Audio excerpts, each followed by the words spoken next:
Hi, welcome to Reawakening Beauty. I'm your host, Shawna Patruno. I'm so excited to have you here. I love talking about all things skin-related, beauty-related, and mind-related. Here I empower you, mind, body, skin, and soul.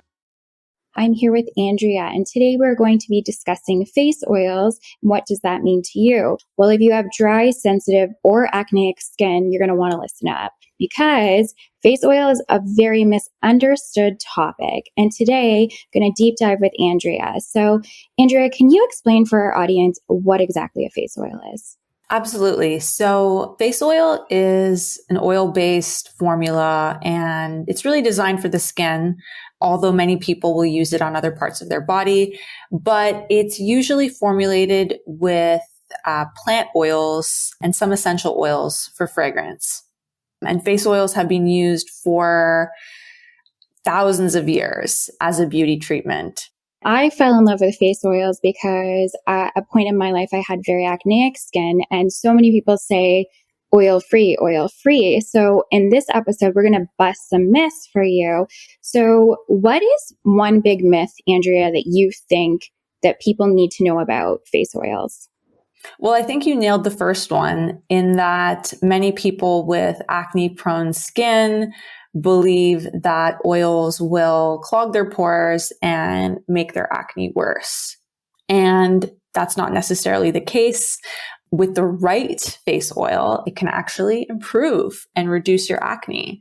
So that's definitely a big one. And I'd say another one is that people with oily skin shouldn't be using face oils. But of course, with the right face oil, even someone with oily skin can benefit from a face oil. And if they find the right face oil, it can actually reduce and make their skin less oily. Absolutely. So some face oils that I've tried in the past was like sea buckthorn oil when my skin was really inflamed. I know argan oil is another one. What other face oils are typically good for acneic type skin? I think the most common one that's used on the market today is rosehip seed oil. That's a really, really great one because it doesn't have too much coloring to it. So practically, it's great to use under your foundation or with creams. And then chemically, it's great for acne-prone skin because it's low on the comedogenic index, which means the probability of it clogging your pores is a lot smaller than, say, using something like a coconut oil, which is high on the comedogenic index.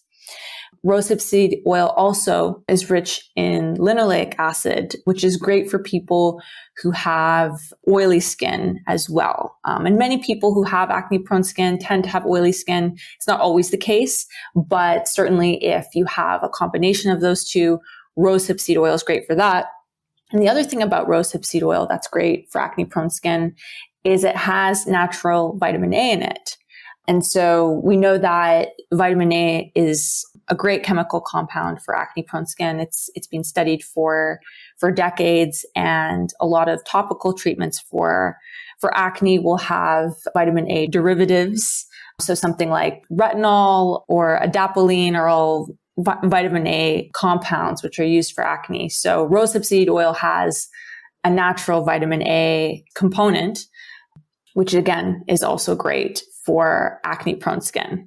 And why I think it's so good for acne-prone skin is because retinol is a form of gentle exfoliation, right? So what a breakout is trapped dirt in oil, which brings me to my next topic is if you're using a face oil, and everyone should be using sunscreen. In my opinion, the sun is the number one factor to aging. So if you are using something that has a vitamin A derivative, you're going to want to partner it with some form of sunscreen. So that actually makes me want to deep dive into how do you use face oils for cleansing? Because if you are using sunscreen, you have to cleanse off your sunscreen with an oil. So how do you cleanse, and what kinds of face oils are good for cleansing? Yeah, that's a great one. I love double cleansing. I mean, I've been using oils for a long time. I would say over 10 years now, for sure. And I'm a big believer in double cleansing in terms of removing sunscreen, and makeup in general too. I think it's great. It really dissolves all the particles, all the dirt and everything. I like using something that is like a lighter plant-based oil, something like a jojoba oil, an avocado oil I like as well, and sometimes even almond oil. It's a little bit thicker, but I like the smell.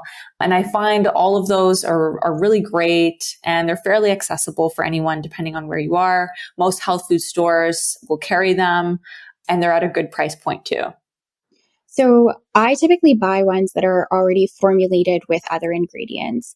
How would you tell someone who has never face cleansed with an oil to use it? Because I know you're supposed to apply it to dry skin, massage it in, and then add water. Is it typically the same way with any of those oils? Or do you have any tips or tricks because like you've been using them for so long? I don't think it really matters if it's an oil blend with essential oils or if it's just one plant oil. You can basically wash it off in the same way. I like to use water at first, and then sometimes I'll bring in like a foamy light cleanser just to break up the oil that's on my face after I've sort of massaged it in and let it sit for a few seconds. Yeah, so the double cleansing. So having one cleanser, which is your face oil, and then going in with a second cleanser to remove any leftover residue. Perfect. Okay, so if we're wrapping up the portion for acneic type skin, could you reiterate which oils would be best to cleanse with and what would be best oils to use for your face if you're acneic? Okay. So again, for cleansing, I'd recommend using face oils that are both low on the comedogenic index. And for acne prone skin, again, something that's high in linoleic acid if possible. You mentioned sea buckthorn oil. That's a classic. But in terms of cleansing, I know many people like to use quite a generous portion of oil, especially if they're wearing a lot of makeup. So if that's the case, then I would go with something like even an argan oil. You could even use like a hemp seed oil, and jojoba oil is great. Almond oil. There are many, many out there. I would just say avoiding something like a coconut oil, which is quite heavy. So I would use any of those in terms of double cleansing, and then maybe using something like a rosehip seed oil or a Baruti oil or, a nice oil blend that's maybe a little bit more expensive for the actual moisturizer part of the skincare routine. For sure. Sometimes there's blends that have like a little bit of a salicylic in them. Like there's one that I came across that had a little bit of that. Anything with like that exfoliating property, I find works really well for my skin, which is acneic / rosacea prone. Now, what would you say would be good for our sensitive skin listeners if they're getting into using face oil? And also maybe let's teach them how to apply a face oil because there's many different ways to apply your face oil. Yeah. Again, for sensitive skin, it's a little bit tricky because many people with sensitive skin are sensitive to essential oils, which is often added to some of these plant oils. Like, when I say, oh, use a hemp seed oil, a lot of people or like an olive oil, people might be like, oh, like that smells gross. I don't want to put that on my face. But in fact, many even high-end brands will use those in their facial oil products as a base and then add different ingredients to improve the aroma and such. But when you have sensitive skin, I'm a big believer in isolating things to one ingredient to really test out what your skin likes and doesn't like. So I'm a big believer in using a one ingredient plant oil to start, and maybe something like a jojoba oil, which doesn't have such a strong fragrance. Even a sea buckthorn oil would be nice, or rosehip seed oil. Plum seed oil has a very nice aroma, apricot seed oil. And just starting with something that has one ingredient and seeing how your skin responds. That way, you know which oil is going to be right for your skin and not give you that sensitization. And I would definitely recommend staying away from facial oils that have added essential oils, because this is something that's known to cause sensitization, whether that's irritation or redness or sensitivity to the sun. And then in terms of applying it on your face, starting with a small amount, like you don't need to slather on a bunch of oil unless you really like doing that, which is fine too. But the skin only really needs a little bit, especially when you're starting out and want to test something out to see if it's going to be right for you. And I like using it both day and night, for during the day, just basically swapping it out for your moisturizer. And then, like you mentioned, it's always good to wear sunscreen. So applying your sunscreen after, and then in the evening, just finishing off your skincare routine with a nice facial oil. Yeah, so for me, I like to use probably about the size of a dime. And what I like to do is rub it between my hands and apply it to damp skin over top of a toner. I feel like your skin is kind of like a sponge and it will absorb better when it's a little bit damp.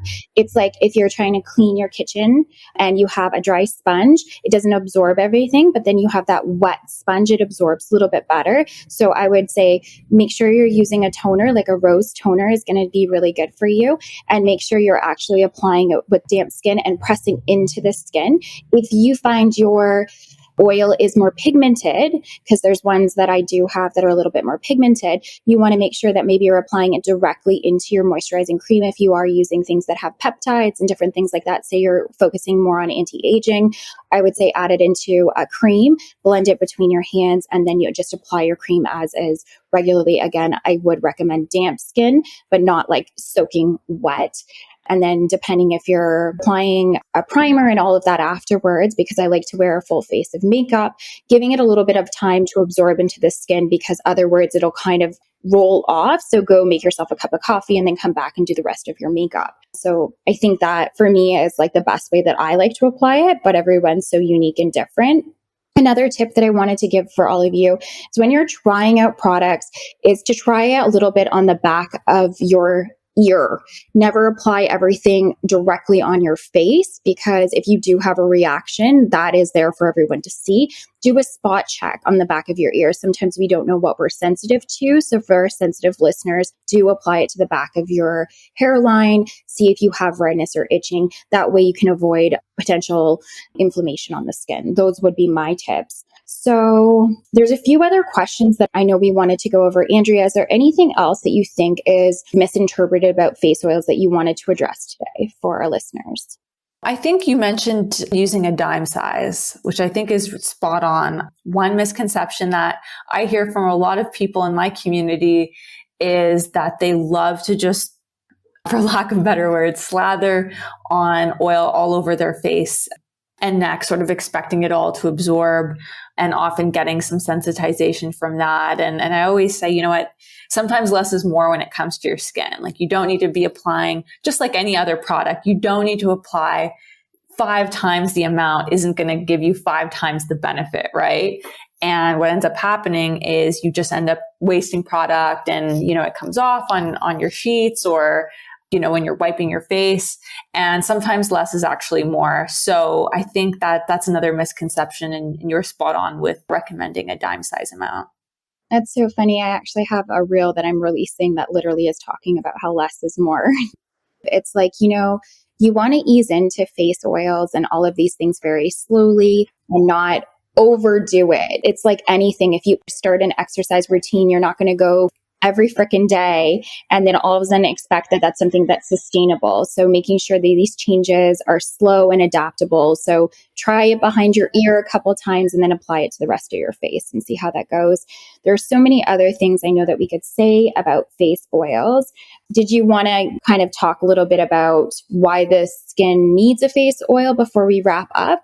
Yeah, absolutely. So I would say face oil is something that everyone should be using. The skin is made up of, I guess, a layer of dead skin cells, and that's held together by oils. And this layer is really important because it protects us, and it protects the skin from environmental factors and elements like sunlight, the cold, the wind, allergens, pollution, infection.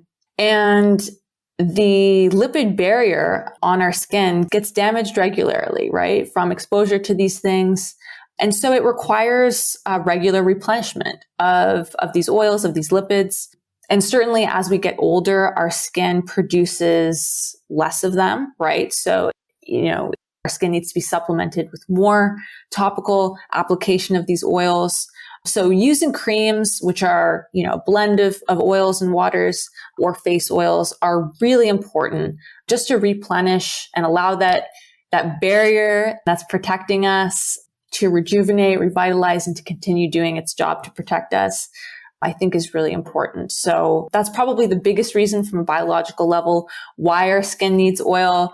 But certainly there's so many other benefits of using facial oils, not only for providing moisture and protection, but also a lot of these oils have chemical compounds, antioxidants in them that are so important for our skin because they help neutralize the damaging effects of free radicals caused by radiation and pollution and all kinds of other things. So there's that as well. So it's something I recommend for everyone. And regardless of your skin type, there's definitely an oil out there for everyone. For sure. Thank you so much for deep diving with us today on Reawakening Beauty. And Andrea, thank you for sharing your knowledge and your passion with this. You can find Andrea on her platforms, which will be listed below. She's on Amaya Beauty and she has her own thing. So if you have any more questions, please feel free to reach out to us directly. Thank you so much for tuning in to Reawakening Beauty. I really appreciate your time here. Thank you. Thank you, Shawna. Thank you so much for listening to the latest episode of Reawakening Beauty. Subscribe to the podcast, hear more inspirational stories and tips related to all things mind, beauty, skin, and soul. I also encourage you to check out the show notes for additional information about my guest, the topics discussed during the episode, and of course, more information about me, your host, Shawna Patruno. If you want to be a guest on the show or just want to reach out and say hi, you can reach me on Instagram, LinkedIn, or email. All these details can be found in my show notes. Thank you so much for listening and have an amazing day.